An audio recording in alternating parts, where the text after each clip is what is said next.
Ok. Amém. Aleluia. Nós estamos hoje aqui na reunião da ARC, né? As pessoas ainda estão entrando, mas nós já vamos aproveitar a presença do apóstolo Adriano, do Ministério Ramo Estendido, que é um ministério apostólico que tem abençoado a nossa nação e que tem sido assim, tem ido além dos muros, tem se estendido para além das fronteiras denominacionais, das fronteiras nominais, das fronteiras até mesmo geográficas. Deus o tem usado. E eu tenho certeza que a palavra dele nos abençoará extremamente nessa tarde aqui. O apóstolo Eduardo Fernandes está vindo, ele ainda está chegando em casa, eu acabei de falar com ele, e ele disse, ainda estou em trânsito, mas eu estou chegando aí para entrar. E ele estará entrando aqui, depois estará dando condução a tudo. Que Deus possa nos abençoar e que Deus possa te abençoar e te usar tremendamente, Adriano. Amém. Quero agradecer a todos, agradecer ao apóstolo Aloysio que me fez o convite. Sempre é uma alegria e uma honra estar participando com vocês aqui. Todas as vezes que participei, fui tremendamente abençoado, foi um momento precioso de comunhão com os irmãos e poder repartir aquilo que o Senhor tem ministrado no nosso coração. Vamos orar. Pai, na autoridade, no poder do nome de Jesus, nós te exaltamos, nós te bendizemos, nós glorificamos o teu nome, porque o Senhor é digno de glória, de honra, de louvor, de adoração. Obrigado pelos meus irmãos e irmãs. Te damos graças por esta oportunidade de compartilhar, de testemunhar aquilo que o Senhor vem ministrando nos últimos tempos, na autoridade e no poder do nome de Jesus. Amém. Irmãos e irmãs, nestes últimos tempos, eu tenho refletido sobre algumas questões e eu vou fazer uma introdução abordando estas questões e vou concluir trazendo uma palavra sobre este tempo dentro do calendário bíblico. Uma das questões que Deus tem falado, eu até já compartilhei um pouco aqui em uma outra oportunidade, o Senhor nos deu uma palavra de cura sobre o Brasil. Isto antes da eleição do atual governo, o Senhor me deu como que projetando na minha frente o texto de João, capítulo 5, do versículo 1 até o versículo 15, era como se tivesse um projetor na minha frente e eu lendo os textos. E o Senhor disse claramente, assim como este enfermo foi curado, ele se colocou em pé e ele andou em direção ao seu destino, assim eu farei com o Brasil. E o que chamou mais a minha atenção nesta palavra, e nós temos orado em cima dela, nós temos proclamado, Brasil seja curado em nome de Jesus, Brasil se veja curado por Jesus, em nome de Jesus, é que este homem era enfermo. E a palavra, muitas vezes, a gente olha assim, de repente, e pode até achá-lo como paralítico. Ele não era paralítico, ele era enfermo. E a palavra enfermo tem um sentido mais amplo do que doença, e sim fraqueza. O que estava fazendo aquele homem no leito não era que ele era um coxo, mas era o fato das suas fraquezas, das suas debilidades. E o Senhor vem falando conosco nos últimos tempos que o Senhor, pela sua soberania e graça, ele vai curar o Brasil das suas fraquezas, vai colocá-lo em pé e em movimento em direção ao seu destino profético como uma nação redimida, uma nação próspera e uma nação influente no cenário internacional. O que chama atenção neste contexto é que ele faz isso num dia de sábado e os religiosos não aceitam, não entram em concordância com aquilo que foi realizado. Então, nós precisamos ter clareza que o processo de cura do Brasil, em certas situações, a própria operação do Senhor Jesus confrontará estruturas religiosas, conceitos religiosos, paradigmas religiosos, e nós precisamos estar preparados para esse trabalhar do Senhor. Uma das questões de fraqueza que o Senhor tem me mostrado, e eu posso dizer isto porque, enquanto muitos irmãos têm a sua ascendência de outras nações, são alemães, portugueses, espanhóis, etc., eu sou brasileiro, porque nos meus ancestrais, até onde eu cheguei na minha pesquisa, em torno de 1800, eles já eram brasileiros, nascidos na nação brasileira.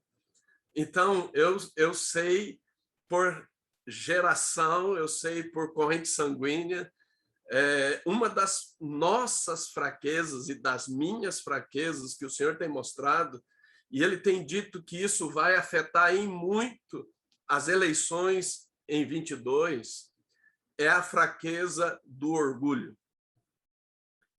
Uma das questões que mais tem paralisado o Brasil enquanto nação é o orgulho com as suas ramificações. O orgulho religioso, o orgulho espiritual, o orgulho da justiça própria, o orgulho de se achar bonzinho, o orgulho de se achar legal com os outros, o orgulho das ideias, das ideologias, das convicções, o orgulho que se manifesta em forma de soberba, arrogância, altivez, prepotência, presunção, independência, teimosia, rebeldia, o orgulho que se manifesta na exibição, na vanglória. O Senhor tem mostrado que, para que o Brasil possa se mover em direção ao futuro, o Brasil precisa ser curado deste orgulho. E uma das coisas interessantes que o Senhor vem mostrando é que o nosso orgulho é parecido com o de Jó, que nós nos sentimos assim, nós somos bons, nós temos atitudes boas, nós somos bem intencionados, e o Senhor vem mostrando que isso não deixa de ser orgulho. Quando nós lemos o livro de Jó, ele chega a uma conclusão: bem sei que tudo podes, nenhum dos teus planos pode ser frustrado. E outra coisa, olha, eu falei do que eu não entendia.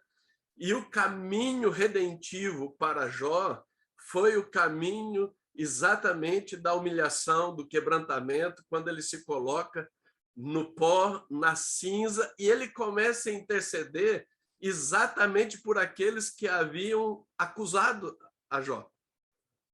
Dentro desse espírito de reconciliação. É nessa perspectiva que o poder curador e o poder redentivo vem sobre a vida de Jó e estabelece não só saúde, como estabelece uma restituição extraordinária. Deus muda a sorte de Jó.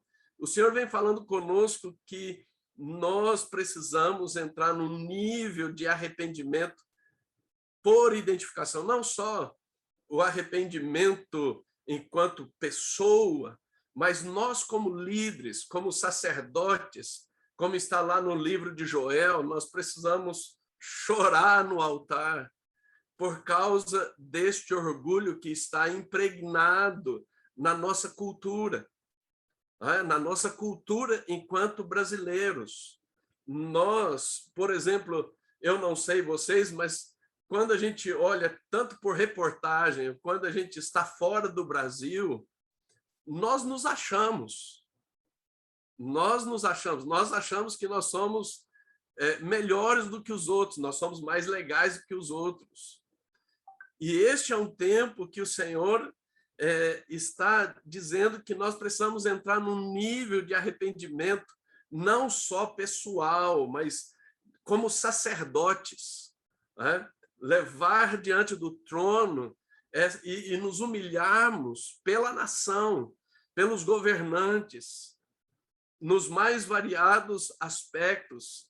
Muito daquilo que nós estamos vivendo hoje, de tensão, de insegurança, de incerteza, o Senhor tem mostrado que é fruto desse orgulho cultural. É um orgulho cultural que tem nos impedido de reconciliar, de interceder até por aqueles que são contrários a nós e que nos perseguem ou que falam mal da gente. Este é um tempo que o Senhor tem falado muito e insistido, tem sido assim, o Senhor tem nos levado a esse tipo de oração de arrependimento sacerdotal, né, de uma maneira muito intensa nos últimos tempos, desde o ano passado. Isso tem se intensificado, e quando nós olhamos para as eleições de 22, parece que a urgência e o clamor por esse quebrantamento, né, que nós estejamos clamando para que o Senhor derrame sobre o Brasil e sobre os brasileiros de uma forma geral o espírito de graça e de súplicas que ele derramou sobre a casa de Davi, como está em Zacarias. Tá? E quando nós começamos, então, a entrar nesse nível de quebrantamento, de arrependimento sacerdotal, o Senhor tem nos mostrado muito a realidade de Noemi e Ruth. Por quê?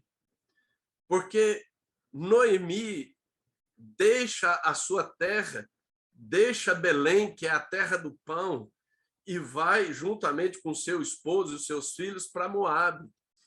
E tanto Jeremias quanto Isaías declaram que Moabe é a terra de uma soberba extrema. E enquanto Noemi ficou em Moabe, ela só experimentou morte. Morreu o marido, morreram os filhos. A Bíblia diz que ela ficou pobre, e além de pobre, amargurada. Mas há um momento que ela é despertada e ela começa a ouvir o que Deus está fazendo em Belém. Então ela toma uma atitude e começa um movimento para sair de Moabe, para sair desta terra da soberba, desta terra de uma soberba extrema. E conforme ela vai se movendo, Ruth faz uma aliança com ela, enquanto que Orfa fica presa nessa estrutura idólatra de soberba extrema. O Senhor tem nos mostrado que alguns, neste trabalhar de Deus, de curar o Brasil da sua fraqueza, sendo uma delas e a principal delas o orgulho, alguns ainda estão aprisionados nessa estrutura. E nós, como sacerdotes, nós precisamos orar mais, como o apóstolo Aloísio disse. Nós oramos, mas cada vez, quanto mais oramos, mais discernimos que precisamos orar mais, para que, assim como Noemi e Ruth conseguiram atravessar a fronteira, e elas saíram de Moabe, saíram deste lugar de morte, de pobreza, de amargura, dessa soberba extrema, assim o Brasil saia deste lugar. O Brasil saia de Moabe. E o Brasil, então, possa se encaixar no lugar redentivo, assim como Noemi e Ruth, elas se encaixaram neste lugar redentivo através de Boaz, que é exatamente um símbolo profético de Jesus Cristo. E assim como Boaz pôde redimir tanto Ruth quanto Noemi, e destravando um futuro tão extraordinário, tão lindo, que eles vão fazer parte da genealogia de Jesus. Aleluia! Deus tem um futuro extraordinário para o Brasil. Deus tem um futuro maravilhoso para o Brasil. Deus tem promessas extraordinárias. Agora, é extremamente importante que nós, como sacerdotes, entremos, né, no altar, como está lá em Joel, e nós precisamos, começando individualmente, começando na nossa casa, começando no nosso campo, mas nós precisamos ir além, nós precisamos ser sacerdotes da nação e entrar neste arrependimento por identificação deste orgulho cultural. Há uma iniquidade que está entrelaçada na maneira de raciocinar, na maneira de olhar, na maneira de perceber, na maneira de agir como brasileiros. E assim, à medida que o Brasil sair de Moabe, o Brasil entrar neste caminho redentivo, o futuro do Brasil é extraordinário. O senhor tem dito, há um bom futuro para o Brasil e a sua esperança não será frustrada. Eu creio, irmãos e irmãs, eu tenho, por onde o senhor tem me dado a oportunidade, eu tenho chamado os irmãos, eu tenho chamado os pastores, eu tenho chamado os líderes para que nós, como sacerdotes, nós assumamos este lugar. Eu tenho um receio, com todo respeito àqueles que têm um posicionamento partidário, político, tenho todo o respeito. Mas, antes de qualquer coisa, nós somos ministros do altar. E como aqueles que são ministros do altar, Deus está chamando para o altar deste quebrantamento, desta humilhação, para que o Senhor, como curou Jó e mudou a sorte de Jó, assim como Deus redimiu Noemi e Ruth e destravou um futuro extraordinário, Deus quer fazer isto. Deus está pronto para fazer isso. Deus tem algo extraordinário para o Brasil. Mas hoje, este orgulho cultural, essa iniquidade cultural, está paralisando o Brasil. Está paralisando o Brasil. Que o Senhor tenha misericórdia do Brasil, dos brasileiros e de nós, em nome de Jesus. Então, esta é a parte daquilo que o Senhor tem falado.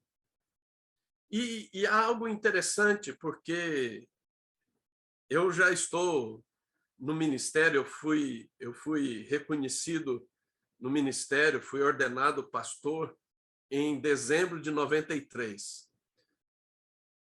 E quando a gente é jovem, quando a gente está começando, a gente tem muitos sonhos, muitas expectativas, mas conforme o tempo vai passando, conforme as décadas vão acontecendo, os erros, acertos, consertos vão surgindo, a coisa vai ficando mais nítida, mais clara. E uma das coisas que o Senhor tem colocado no meu coração é um alinhamento com aquilo que a esfera que ele me colocou para operar. O apóstolo Paulo, por exemplo, em 2 Coríntios, capítulo 10, no versículo 8, e depois do 13 até o 16, Paulo fala dessa esfera de ação. Uma esfera de ação que Deus demarcou, que ele vai chamar de campo, que tem limitações, que tem fronteiras. E é exatamente nesta esfera que Deus o havia revestido de autoridade. Agora, quando nós vamos para Gálatas, capítulo 2, dentro dessa esfera, Paulo diz, olha, a esfera de Pedro, né? A esfera de Pedro tem a ver com os judeus. E a minha esfera tem a ver com os gentios. Acontece que em Gálatas 2, a partir do versículo 7, há duas expressões extraordinárias nessa esfera. Primeiro, Paulo vai dizer que Deus operou eficazmente. Então, quando nós estamos encaixados na esfera, no campo que Deus demarcou, primeiro, nós somos revestidos de autoridade. E segundo, é que o próprio Deus opera eficazmente em nós. Essa palavra eficazmente no grego é no sentido de ativação, no sentido de potencialidade em ação. Então, quanto mais nós estivermos encaixados nesta esfera, mais autoridade nós teremos, mais eficácia nós teremos. E neste texto, Paulo diz que havia algo também peculiar, que eles reconheceram a graça.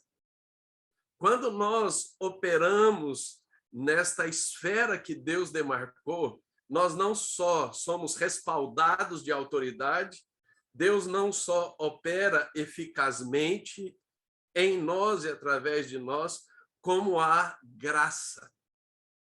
Uma graça perceptível, uma graça que os outros podem identificar, uma graça que os outros podem reconhecer, e não só os discípulos, mas os colegas.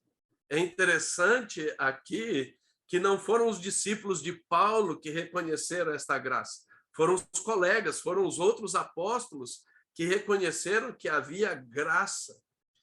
E conforme o tempo vai passando, uma das questões que o Senhor vem me mostrando é que a minha esfera de ação tem a ver com a unção de Issacar.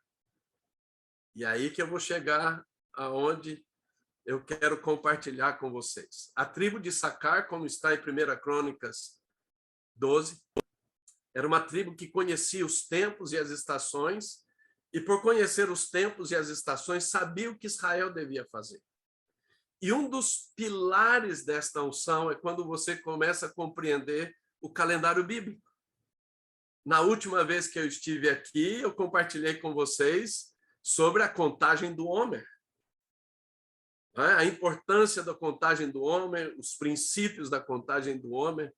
E hoje, irmãos, vocês me convidam novamente num tempo extraordinário, porque vocês me convidaram nos dias mais festivos do calendário bíblico. Os dias mais festivos do calendário bíblico, que são dias extraordinários. Então, eu quero chamar a sua atenção para Levítico, capítulo 23, versículos 1 e 2. Olha o que está escrito.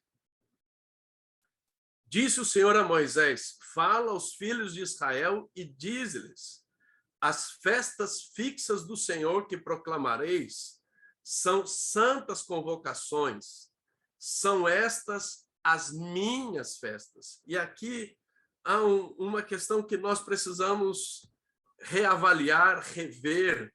Não são festas judaicas, são festas do Senhor. E o texto hebraico, quando fala de festas fixas, no hebraico é tempo determinado, ou tempo marcado, ou tempo agendado.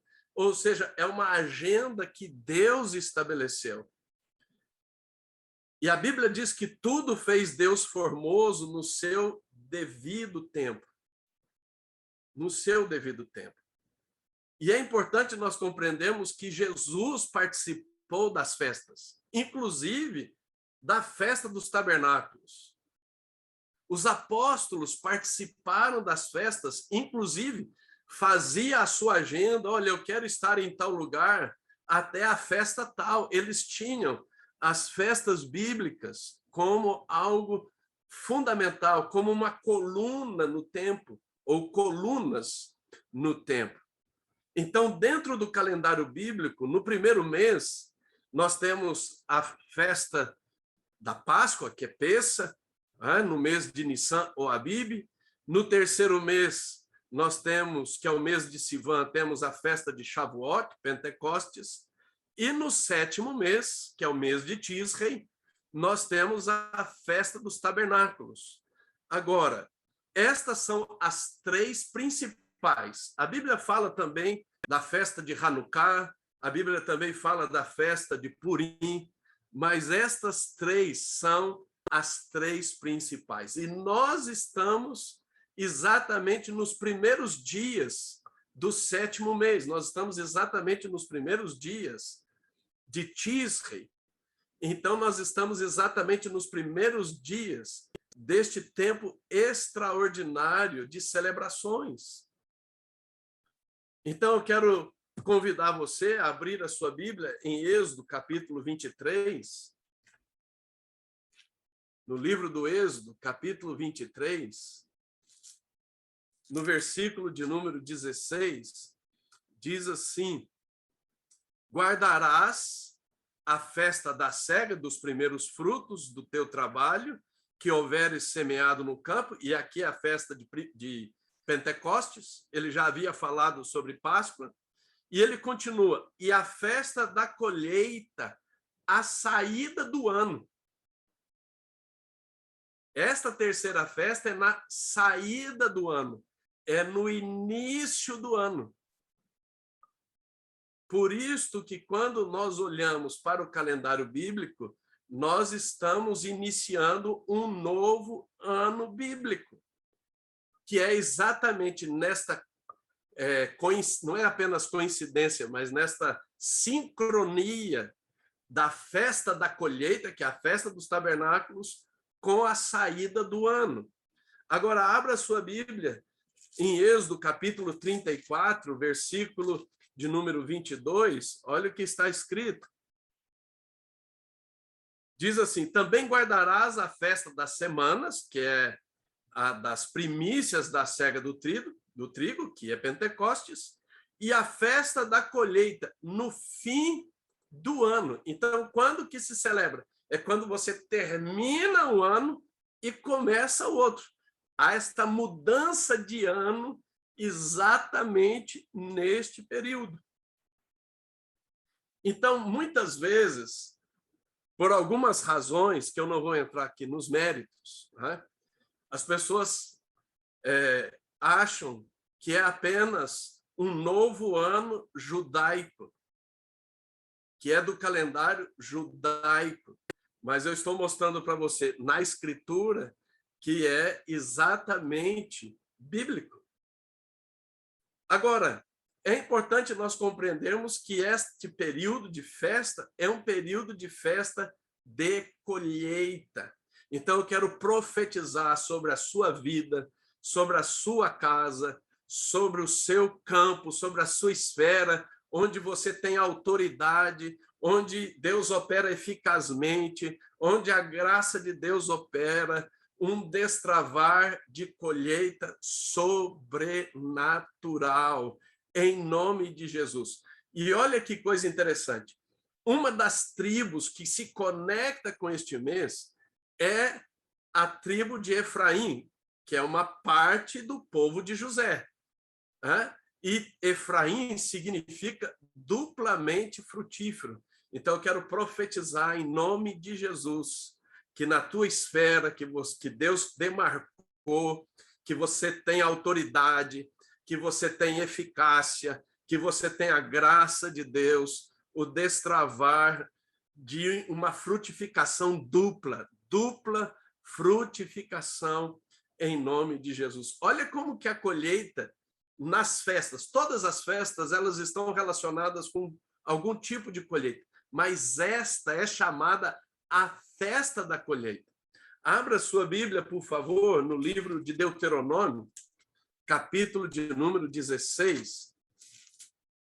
Deuteronômio, capítulo de número 16. Diz assim, Deuteronômio 16, a partir do versículo 13.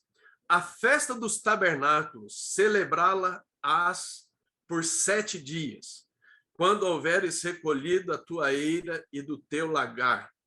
Alegrar-te-ás na tua festa, tu e o teu filho, a tua filha, o teu servo, a tua serva, e o levita, o estrangeiro e órfão e a viúva que estão dentro das tuas cidades. 7 dias celebrarás a festa ao Senhor teu Deus, no lugar que o Senhor escolher, porque o Senhor teu Deus há de fazer o quê? Há de abençoar-te em toda a tua colheita e em toda a obra das tuas mãos, pelo que de todo te alegrarás. Então, eu quero profetizar neste tempo, em nome de Jesus, que o Senhor abençoa toda a tua colheita, em toda a obra das tuas mãos, para que você se alegre. Em nome de Jesus, quero proclamar um novo tempo de colheita, colheitas abençoadas, abençoadoras, colheita que traz alegria. E é interessante porque quando eu era criança, eu venho de uma cidade pequena, agrícola, no sudoeste de Minas Gerais, chama-se Conceição da Aparecida, mas ela tem um apelido chamado Barro Preto. E quando eu era pequeno, eu ia para a casa do meu avô no sítio, e ele então fazia colheita. E ele colhia arroz, ele colhia milho, depois veio colher café. E sempre a colheita era linkada com muita alegria, com muita festa, em nome de Jesus. Então, eu quero profetizar que o Senhor está liberando desde o trono um novo óleo de alegria sobre a tua vida, sobre a tua casa, sobre o teu campo, em nome do Senhor Jesus. Aleluia. Aleluia. Agora, abra sua Bíblia em Levítico, capítulo de número 23. No livro de Levítico, capítulo de número 23, a partir do versículo 24, diz assim: fala aos filhos de Israel, dizendo: no 7º mês, ao 1º do mês. E quando que começou o 7º mês agora? Foi exatamente no entardecer do dia 6 de setembro. Olha como algo extraordinário, profético. No entardecer do dia 6 de setembro, inicia-se o 1º dia do 7º mês, que é exatamente a saída do ano, de um novo ano, do ano 5782, e o início das celebrações de tabernáculos. Veja o que está escrito, então. Tereis descanso solene memorial com sonidos de trombetas, santa convocação, nenhuma obra servil fareis, mas trareis oferta queimada ao Senhor. Então, no 1º dia, que é no início de um novo ano, que em hebraico é Rosh Hashanah, ou cabeça do ano, ou saída do ano, mas também nesse mesmo dia é o dia de Yom Teruah, ou o dia do sonido das trombetas, da festa das trombetas. Tudo no 1º dia do 7º mês. Aí vamos para o versículo 26. Disse mais o Senhor a Moisés: mas aos 10 deste mês 7º será o dia da expiação. Então, no 1º dia, Rosh Hashanah, início do ano, festa das trombetas.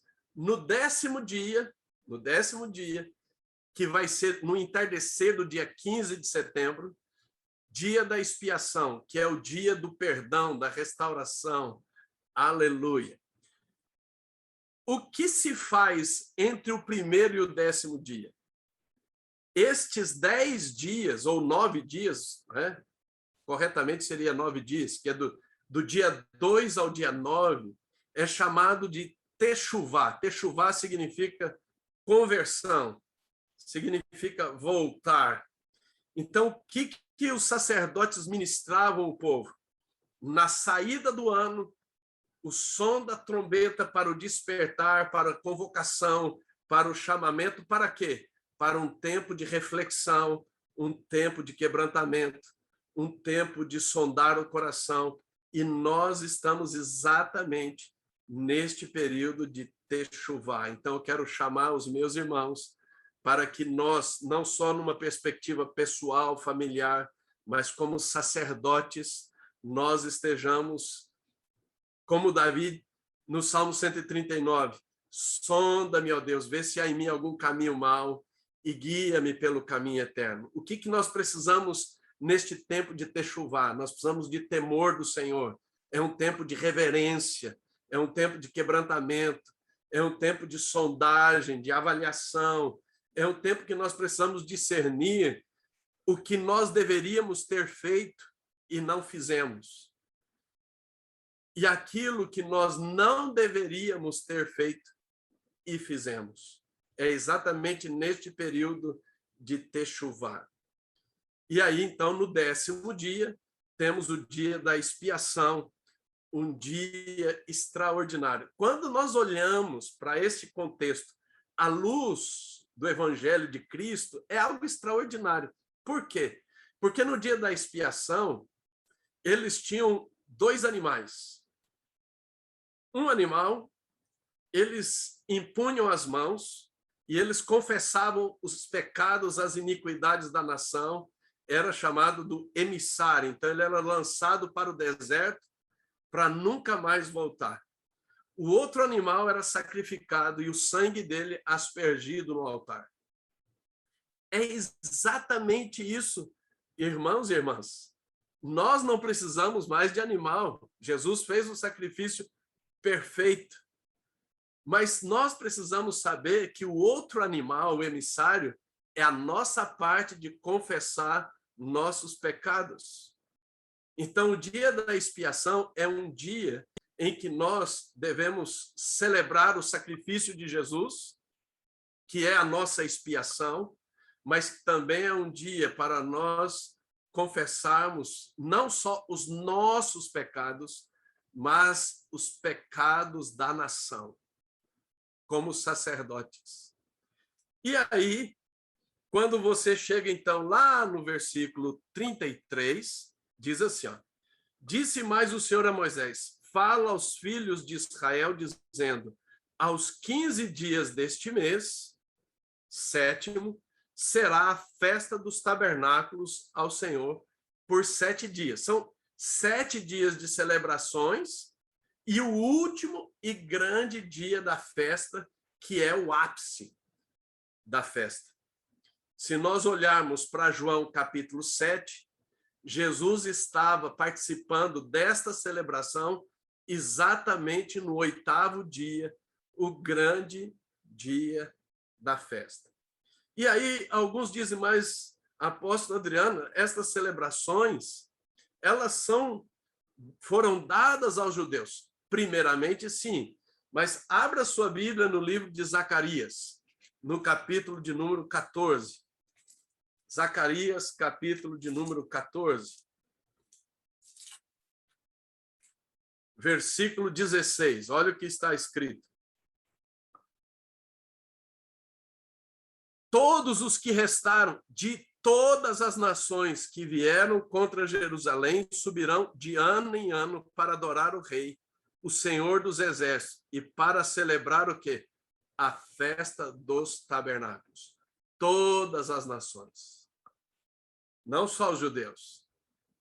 Todas as nações. Agora, algo mais extraordinário é quando a gente vai para o Evangelho de João, no capítulo 1, quando João expressa que Jesus é a expressão da festa dos tabernáculos. Evangelho de João, capítulo 1, diz assim, no versículo 14, e o verbo se fez carne. E a nossa tradução diz, e habitou entre nós, mas no original não é habitar, é tabernacular-se ou tornar-se tabernáculo. Então, quando nós olhamos as 3 principais festas, elas proclamam a vida e a obra de Jesus, a Páscoa, a redenção e a purificação.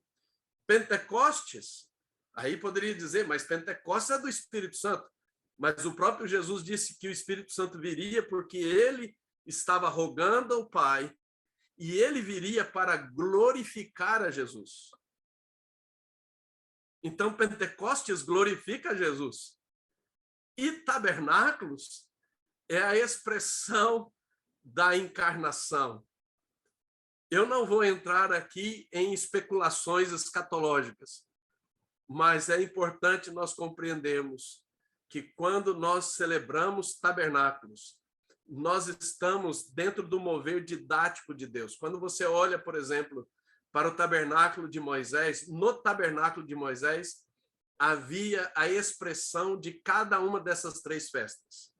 No átrio, você vê claramente a celebração da Páscoa. O santo lugar, você vê claramente a expressão de Pentecostes. E o Santo dos Santos, a festa dos tabernáculos. Deus habitando com a sua glória entre o povo.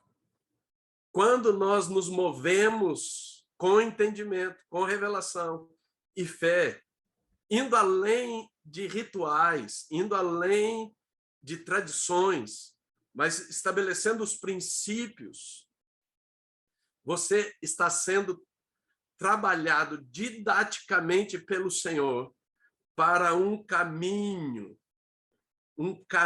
de avivamento, que vai da redenção, passa pela provisão e chega na glória de Deus.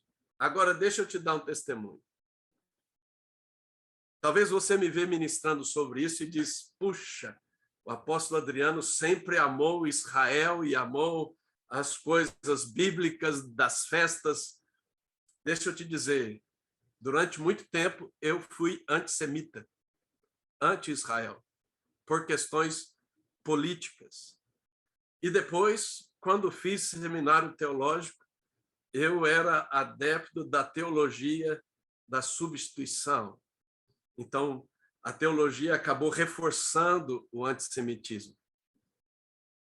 Mas Deus chegou no momento de misericórdia e graça e fez uma obra tão tremenda na minha mente e no meu coração, trazendo restauração, não do judaísmo, trazendo restauração, não do rabinismo, trazendo restauração, não do fermento dos fariseus e saduceus, mas trazendo restauração da seiva da oliveira frutífera, trazendo restauração das raízes bíblicas e hebraicas da fé. Então, eu quero proclamar neste tempo, e veja, Deus abriu esta oportunidade para compartilhar com vocês em primeiro lugar, aquilo que o Senhor tem falado sobre o Brasil e, num segundo momento, encorajá-los, aqueles que já celebram, encorajá-los, aqueles que estão no processo de restauração, encorajá-los, e aqueles que ainda não celebram, encorajá-los para que possam vivenciar esse trabalhar didático que proclama a vida e a obra de Jesus. Quanto mais eu estudo as festas bíblicas, mais eu me apaixono por Jesus. Quanto mais eu celebro as festas bíblicas, mais eu me rendo a Jesus.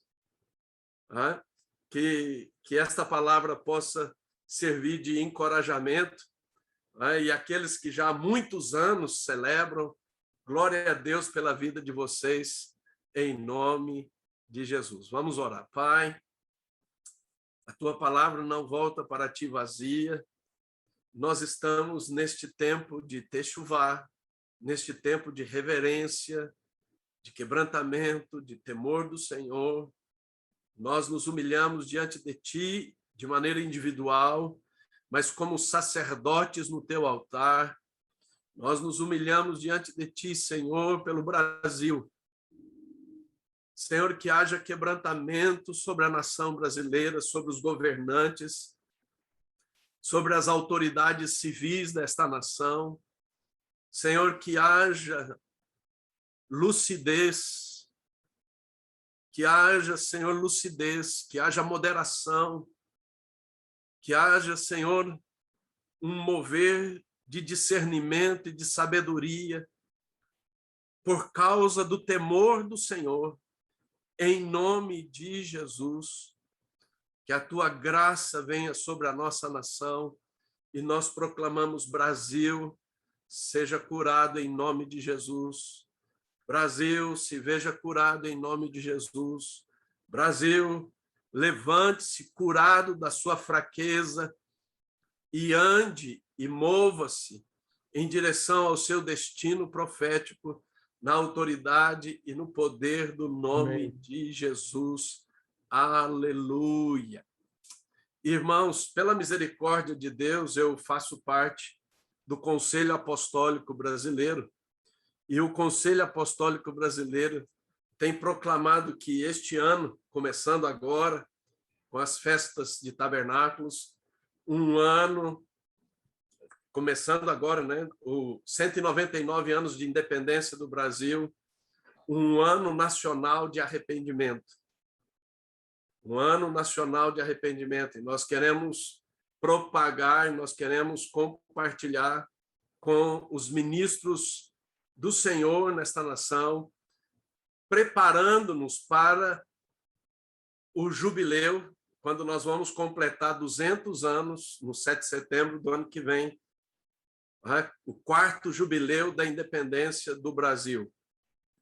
Então, queremos encorajá-los para que nós que já nos movemos no arrependimento, e arrependimento é um estilo de vida, este ano, como disse o apóstolo Luiz, nós precisamos orar mais e entrar nesse novo nível, nesse novo lugar de arrependimento sacerdotal por identificação, em nome de Jesus. Amém? Mais uma vez, muito obrigado pela honra de poder compartilhar a palavra do Senhor. Amém. Amém. Glória a Deus. Palavra dita com muita sabedoria, muita sensatez. Eu não sei se alguém gostaria de compartilhar alguma coisa. O Valmilton escreveu algo aí, né? Valmilton. Luiz, eu escrevi o que realmente, o que eu senti, né? Que a palavra veio profética com muita sabedoria e trouxe muita edificação para as nossas vidas. E vamos divulgar essa palavra aí para a honra e glória do Senhor, realmente. A gente percebe na vida do apóstolo um coração de servo de Deus, um homem de Deus sincero.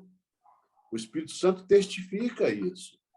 Então, assim que sair a gravação, Jonas, vamos divulgar, porque nós estamos precisando, principalmente a liderança, precisa ouvir palavras assim. Amém. Não vou entrar em outras questões, mas palavras sábias é o que nós estamos precisando e que venham do trono de Deus. Deus te abençoe, queridão. Aí de Campinas, o senhor de São José do Rio Preto. Mas sou mais carioca do que Rio Pretense já, tá bom? Sim, querido. E tenho parentes em Londrina também, aquela turma toda. Pessoal todo. Olha! É. Valeu, Luiz. O que eu queria falar era isso aí. Estou muito feliz, estou muito feliz. Não, nós queremos abrir para que, se alguém quer fazer alguma pergunta, tenha total liberdade de falar com o apóstolo Adriano, né? É como o Valmilton diz, essa palavra não deve ser uma palavra apenas para você recebê-la, retê-la, mas divulgá-la. É assim que tiver disponível, né, que o Jonatas estará colocando disponível, nós queremos incentivar, divulgue, e compartilhando com o máximo possível de pessoas, porque é o que nós precisamos. Arrependimento. Amém. Arrependimento. Amém. Arrependimento. É o que nós necessitamos. E sempre que há arrependimento, há graça. Graça e mais graça. Essa é que é a verdade. Eu não sei se mais alguém quer falar alguma assim, coisa, André? Rapidamente, sem tomar muito tempo Deu dos uma irmãos, travada. né? Mas eu vejo assim, para mim foi luz, né? O que está sendo ministrado no meu coração é luz, que a gente tem visto aí tanto no discurso de raiva, de ódio, tantas coisas sendo faladas, e aí a gente, de repente, vê uma palavra de amor, de arrependimento, de perdão, né? E vem a mim a palavra de sal na terra e luz no mundo, né? Que vem ministrar o meu coração.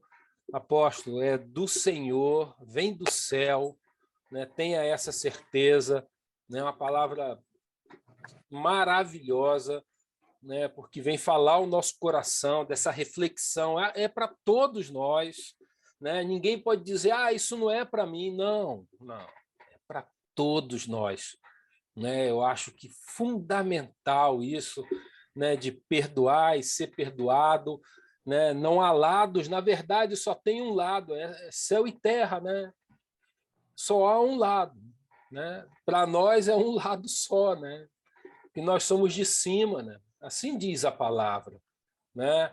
E a gente crê nisso, né? Então, de conduzir essa nação, de falar sobre paz, falar do amor, falar da compreensão e do perdão e do arrependimento. Eu acho que, poxa, assim, é um bálsamo ouvir isso, assim, nesse momento tão importante para nós. E que se começa, né, dos 199 anos do nosso país, eu acho que a gente tem, nesse ano todo, de virar esse jogo, virar essa página, né, com essa ministração profética e importante para a nossa nação, para os nossos irmãos, né, para todos que possam ouvir. Amém. Muito obrigado, pastor. Glória a Deus. Muito obrigado, apóstolo. Glória a Deus. Acho que Amém. o Murilo quer falar. Eu gostaria de falar a paz do Senhor. Na verdade, eu perdi uns 15 minutos, estava me deslocando aqui. A paz do Senhor para todos. Isso toca muito profundamente no meu coração com relação a esse orgulho, porque o Senhor, eu faço parte da igreja do pastor Aloísio, eu nasci ali, e por um tempo o Senhor nos tirou do Rio de Janeiro, cidade, e a gente estava uma época em Resende, e a gente ia para o monte, e os irmãos, a gente orava muito, e teve claramente assim uma visão aberta, um irmão, e viu Leviatã, Jezabel, nas agulhas ali. Ali é uma confluência de 3 estados, né? São Paulo, Rio e Minas. E o Senhor falava muito claramente sobre orgulho, sobre Leviatã, exatamente sobre isso. E há muitos anos o Senhor tem colocado no nosso coração exatamente Joel 2, a partir do capítulo 12, do versículo 12. Rasgai vosso coração, nossas vestes, porque assim, eu estou falando isso com muito temor diante de Deus. Em nome de Jesus, a cidade maravilhosa, ela é maravilhosa porque só é maravilhosa se tiver a presença do Senhor Jesus. Porque esse orgulho dela ser maravilhosa, ela só pode ser maravilhosa porque habita a presença do Senhor Jesus. E tem isso. Infelizmente, assim, está caindo por terra. Eu creio, em nome de Jesus, essa palavra é muito profética. E o Techuvá, na verdade, tem tudo a ver com esse retorno, ou seja, se a gente não se arrepender, se a gente não voltar, então essa coisa do orgulho, essa coisa do arrependimento, tem tudo a ver com isso que está acontecendo. Eu amo Israel, eu trabalho só com judeu, e é muito profético isso, assim, glória a Deus, assim, que isso possa desvendar os olhos, assim, porque não é isso, né? Não é, você não está judaizando nisso, isso, na verdade não é isso. É sim um manifesto do poder de Jesus quando derramou o sangue na cruz por nós, né? E acabar esse estigma de que não é judeu, não, é Jesus mesmo, e comemorar as festas. Glória a Deus por essa palavra. E assim, a gente combate muito isso, né? Esse orgulho, essa soberba, isso tem que cair por terra, em nome de Jesus. E é a igreja, né? Dentro da igreja de Cristo. E o Senhor tem colocado muito Daniel 9, arrependimento por identificação. Nós pecamos, somos nós fazemos parte dessa igreja, não é a igreja do vizinho, nós, é a igreja de Cristo. Glória a Deus por isso. Amém. Obrigado, pastor. Amém. Glória a Deus. Eu não sei se alguém mais tem alguma coisa que gostaria de falar, né? Pastor, eu queria falar algo rapidinho, bem breve. Eu queria agradecer muito ao apóstolo por essa palavra. E quando o apóstolo estava falando sobre, eu senti algo realmente no meu coração que a gente fala com muita autoridade e o deserto que a gente vence. E isso ficou provado quando o apóstolo compartilhou de que na sua própria carne foi retirada os conceitos antissemitas, a sua própria formação teológica, por algum momento provou ou colaborou com esse raciocínio, mas houve o arrependimento, houve o alinhamento. E eu creio que é por isso que essa obra tão poderosa da parte de Deus na vida do apóstolo traz hoje para a nossa vida uma palavra com tanta autoridade. Eu estava refletindo sobre a questão da pandemia, quando o apóstolo começou a falar sobre a questão da tribo de Sacar, ter o discernimento dos tempos. O que mais nós precisamos no tempo do ano passado foi exatamente buscar em oração uma resposta por que estávamos enfrentando o que estávamos enfrentando nesse tempo tão difícil. E a gente vai percebendo que, com o passar do tempo, com o passar dos dilemas da vida sacerdotal, ministerial, nós podemos correr o risco de ter o nosso coração se encontrando com orgulho. Orgulho de, muitas das vezes, não ceder a mudanças, ou o orgulho de não retornar ao início em alguns momentos. Então, eu acredito que essa palavra, na minha vida, foi um despertamento, porque enquanto o Senhor falava a respeito do clamor, não só pelo seu pecado, mas pelo pecado da nação, desde 2020, Deus tem me levado a esse tempo ele tem falado particularmente comigo sobre a questão de nós nos posicionarmos em continuar orando por aquilo que a maioria desistiu de orar. Então, Deus pode transformar uma nação através dos atalaias, através daqueles que vão se colocar na posição de, assim como Abacuque, Senhor, eu estou aqui em cima e só saio daqui com uma resposta. Então, eu louvo muito, eu não é uma dúvida, mas é glorificando a Deus pela vida do apóstolo, por uma palavra da parte de Deus. Assim, a gente iniciou ontem, nós tivemos a festa ontem, né, do Cabeça do Ano aqui na igreja, e eu posso afirmar com uma experiência pessoal. Nossa igreja local, assim como o nosso ministério, passa por inúmeros desafios há muitos anos. Temos travado guerras e lutas por muito tempo, mas uma coisa que eu posso testificar como parte desse ministério é que quando o nosso coração se inclinou a celebrar as festas do Senhor, nós manifestamos um coração em humildade de dizer, Senhor, nós estamos atentos, nós não temos a resposta, mas nós não vamos abrir mão de estar atentos e honrando o que o Senhor estabeleceu como um princípio sobre os seus filhos. E por que eu falo isso? Porque, graças a Deus, nunca nos tem faltado palavra. E hoje está aqui nessa live da ARC, recebendo uma palavra dessa é um motivo de honra, de gratidão. Eu louvo muito pela sua vida, peço muito que o Senhor renove a sua vida e da sua família e do seu ministério, que o Senhor possa abençoá-lo 7 vezes mais do que aquilo que o Senhor derramou hoje através da vida do apóstolo. Deus o abençoe de uma forma muito poderosa. Amém. Amém. Bem, mais alguma coisa? Mais alguém? Tudo bem. A gente está chegando já ao limite do nosso tempo. Nós queremos agradecer ao Adriano, né? Ao apóstolo Adriano, do Ministério Ramo Estendido, que foi bênção de Deus hoje para as nossas vidas com essa palavra. Sabemos que veio do Senhor. E lembrar uma coisa, eu falei com o Eduardo, próxima quinta, tanto eu quanto o apóstolo Eduardo estaremos junto com o apóstolo L, lá em Taubaté, vendo questões relacionadas, inclusive, à ARC mesmo, que possam trazer para abençoar os ministérios, todos que têm se relacionado. Então, não haverá, na próxima quinta, esse encontro, né? Então, não haverá nessa próxima quinta esse encontro que nós temos todas as quintas. Excepcionalmente não haverá, porque não haverá nem como termos a parte técnica para podermos fazer esse encontro. Mas na outra já teremos, né?